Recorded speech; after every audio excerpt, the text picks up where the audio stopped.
This is Lauren Womack for Sanford Spotlight. I'm sitting down with the Right Reverend Dr. Laurent Mbanda. He is the Bishop of the Shyira Diocese of Rwanda and also serves on the Board of Directors for Compassion International. Bishop Mbanda, thank you for being with us today. From what I've read about you, you are a native of Rwanda, but you fled the country at an early age with your family. Can you share more of your story with us? Thank you very much. Let me thank you for inviting me here today.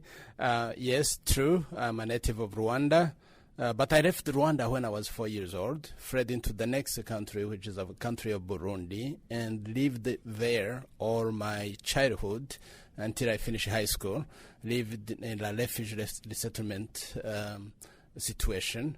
And that situation meant that I had very little to eat, that we were extremely poor. And we didn't have the relief organizations of today.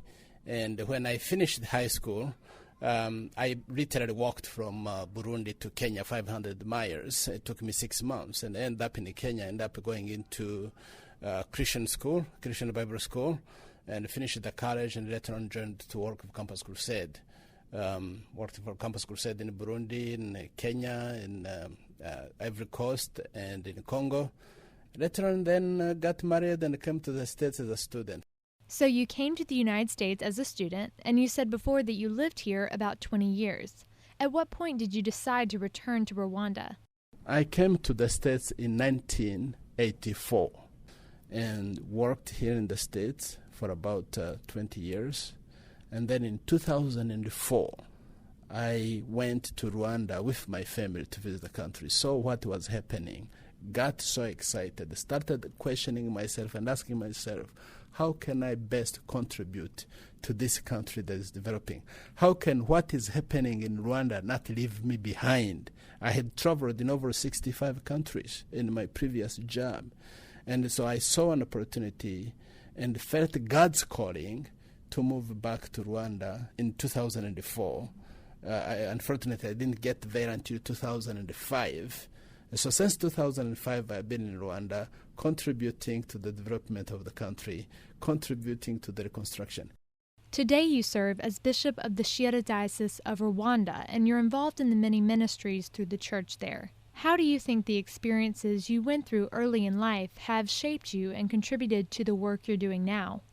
First of all, let me say that the most important that ever happened to me was to come to the saving knowledge of Jesus Christ. That gave me hope.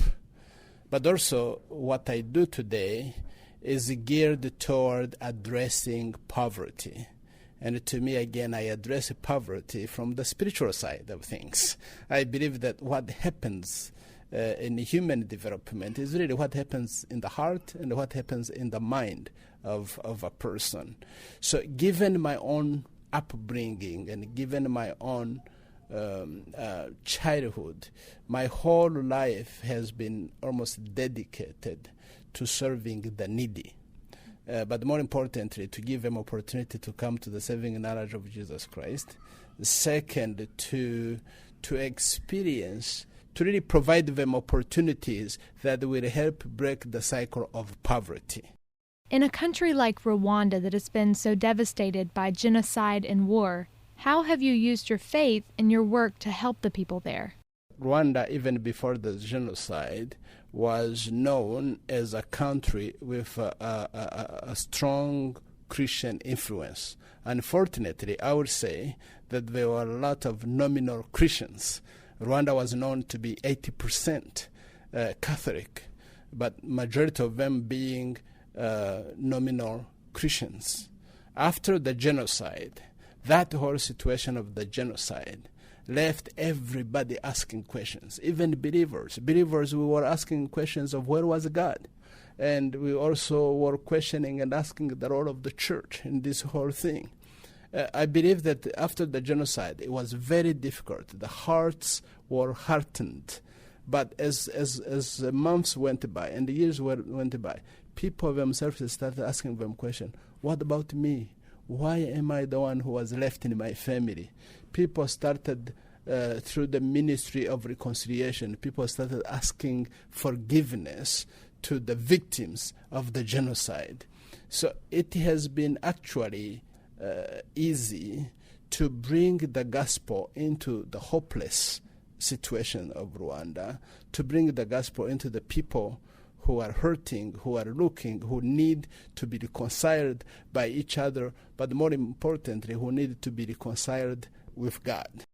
When many people in the United States think of Rwanda, we still think of genocide and a country broken by it. How has Rwanda healed and recovered in the last 20 years? It is true. I lived here in America for 21 years, so I know when people think of Rwanda, they think of a country that was destroyed by the genocide. They think of a country that is not safe today. They think of a country that is very poor. But let me say today that Rwanda today is the most secure country of Africa.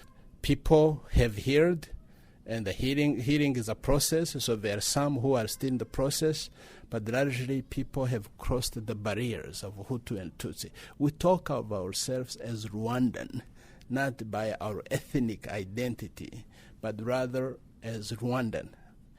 So after 20 years, we are seeing a country that is on the rise.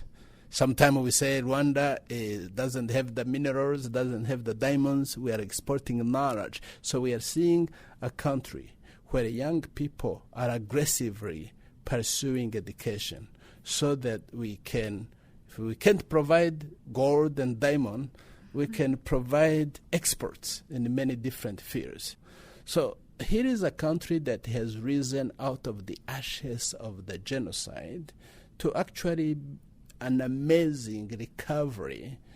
Again, that was the Right Reverend Dr. Laurent Mbanda, Bishop of the Shyira Diocese in Rwanda. Until next time, thank you for listening to Samford Spotlight.